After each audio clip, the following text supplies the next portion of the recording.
So I was reading the Bible app earlier this morning, and it was something that kind of stood out to me. And I just want to share it with you guys.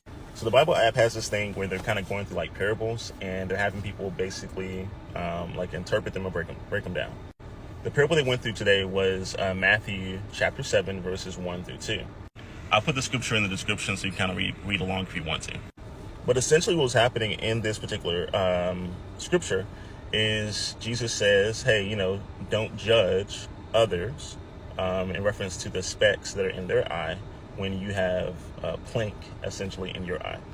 And I was reading it in the Amplified, and the Amplified mentioned self-righteousness, which is pretty cool.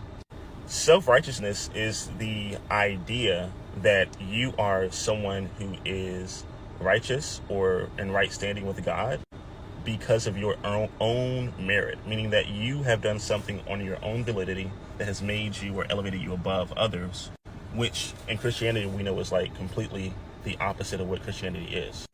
Christianity is essentially saying that the only reason that you are righteous or in right standing with God is because it is a gift that God has given you from his own validity.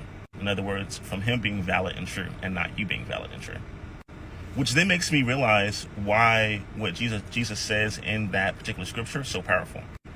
If you're a parent or you know someone who has been a parent, or if you're a friend to someone else, and you give your friend a gift, something that you purchased on your own, something that you worked for, something that you basically gave value to, and you give it to someone else, if that person begins to brag about what they have or received, they're making it about them.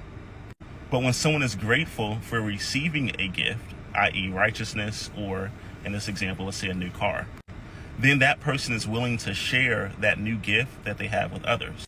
And when they come across other people who have not been, quote unquote, blessed or fortunate enough to realize the same type of gift, you then want to help that person obtain the similar or the same gift.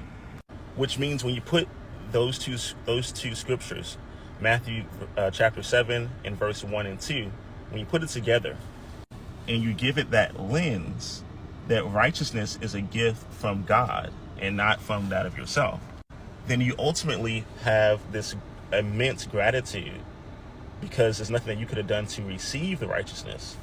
So therefore you have a heart full of gratitude and you want to share it with others, which ultimately will mean that you would not want to beat anyone over the head with judgment of what they're doing right or doing wrong, because you know that if it wasn't for the grace of God and the sacrifice of Christ and his righteousness, that ultimately you will be in the same exact place. So with that being said, check out the scripture that they used today on the Bible app. It's again Matthew chapter 7 verse 1 through 2, and let me know what you get out of it. Put it in the comments for me. Enjoy your day. Peace.